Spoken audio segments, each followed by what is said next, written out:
guys, and welcome back to my YouTube channel. So as it is becoming summer here, well, maybe in England, maybe not for everyone, I thought I'll share with you guys how I'm toning up and basically getting ready for summer. So I've currently been cutting for about a few weeks now. It's only been like a slow cut. And so from the end of my bulk, I was 124 pounds and I'm now 119. So my goal isn't to, get in shape like really quickly. I just want to kind of slowly chip away at my body fat, and yeah, so I want to share with you guys how I'm cutting and getting ready for summer.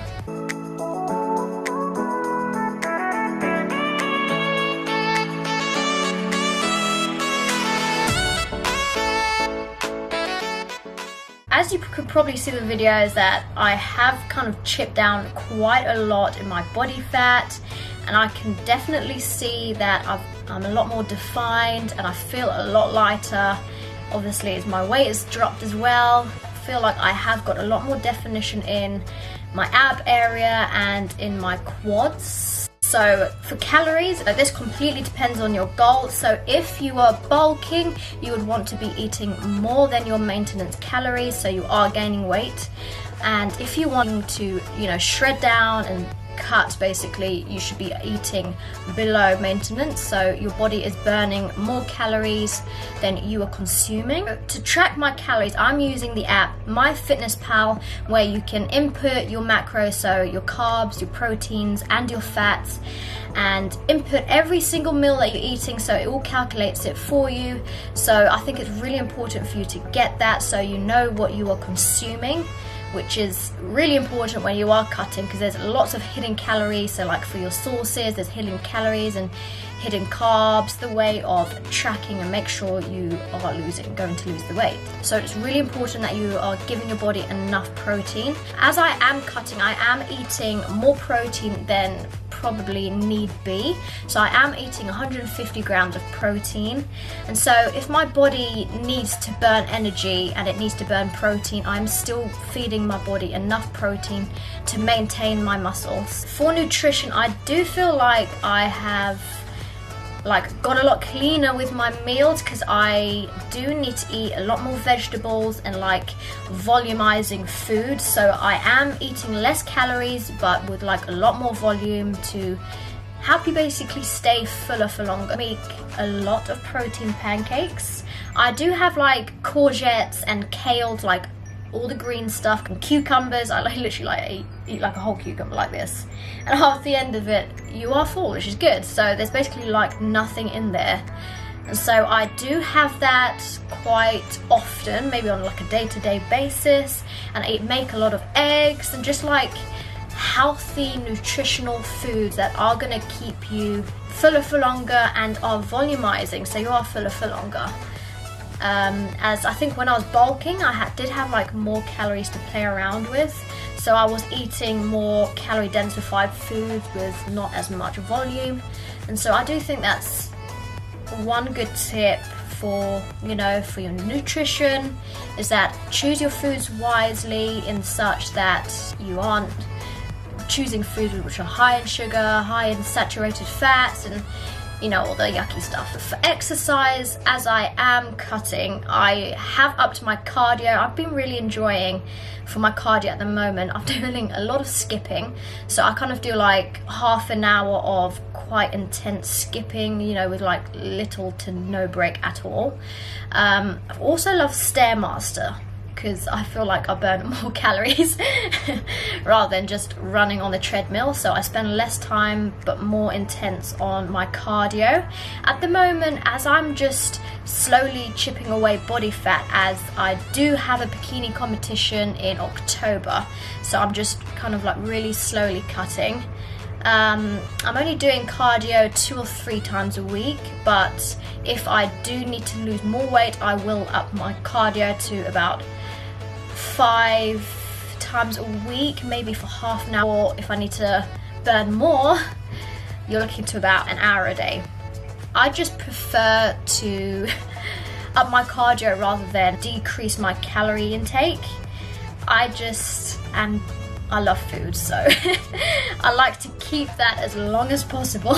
A lot of people do also have like a specific daily target of steps. I think it's like 12,000. A lot of people have 12,000 steps per day, which they like to hit, because you obviously, when you're walking and you're keeping active, you do burn calories that way. But it's also quite handy to, you know, you have an Apple Watch or the Fitbit that does calculate quite accurately the level of calories you're burning when doing that. There's a little bit of problem is that you can only add in so much cardio, because you can't be in there all day, every day, and so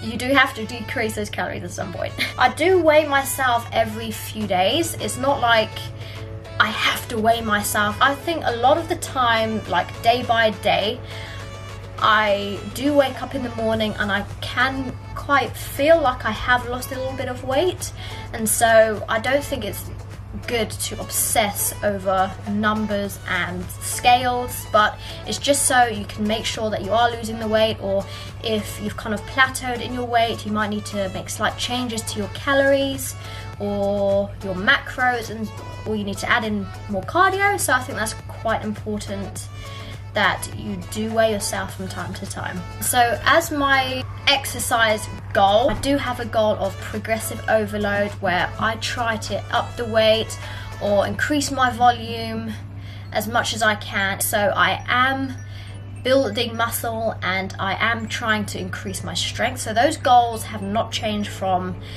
where I was bulking. I do find for me that when I do cut and my calories do go lower, that I do lose some or quite a bit of strength. So that's something that I really like to try my best to maintain. It's really important to have a rest day, to let your body recover and your muscles recover properly, and it gives your body just time to completely relax. So that's really important to have at least one rest day per week. For me, I do have two, because I find that I get really sore because I try to really go hard in my workouts. So I am sore for at least 2 days, especially for my legs.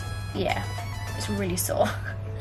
And what's really annoying is that when I've recovered from my leg day, it's next legs day. So so at the moment, I have got a workout split of 3 upper body and 2 lower body, and I do have 1 or 2 days off just to let my body recover. I think it's really important to listen to your body.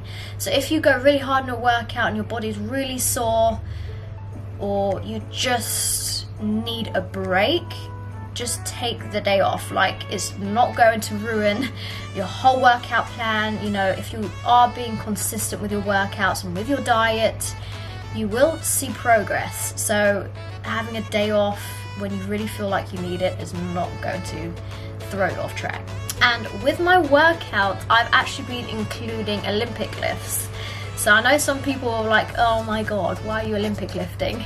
It's actually really good, and it's like complete body workout, and I literally just do a few lifts and I'm sweating. So it is quite intense, and you do need a lot of skill in order to perform it correctly. So I've been really enjoying those. And for my training program, I do like to include a deload week. So a deload week is where you decrease the weight and you just give your body a chance to recover and just mentally and physically just completely rejuvenate and take time off. Because when you are lifting quite intensely, you do need that break. And so every 6 to 8 weeks, I do like to add in a deload week. Also for exercise, my main goal, even during my bulk, was to increase my muscle mass and strength in my legs, which I am really happy about with my progression. And I will put a photo somewhere here of basically how I was before and how I am currently at now. That was my main goal during my bulk, and that is basically still my goal during my cut, to maintain my strength for as long as possible and just keep working really hard on increasing my muscle mass and strength in my legs. Because I've been doing a lot of squats, so I think they're kind of like a staple in a leg day. I've been doing front squats, leg presses, close stance and wide stance. Thing I am guilty of, I should be doing hip thrusts and I don't do them. But basically heavy compound exercises. A part of my goal for increasing my muscle mass in my legs, it has been to work on my hammies. I think that was like an area for me which I find quite hard to grow. So I have been really focusing on increasing my volume and just adding more exercises into my week and to specifically train hammies. So some days I will specifically just train my hamstrings, and another day I'll be training quads. And so I do like to split it up now. So I am focusing on my hammies and specifically focused on my quads. So that has been quite a stubborn area for me. So I hope you enjoyed the video. Thank you guys so much for your support, and I will see you in my next video.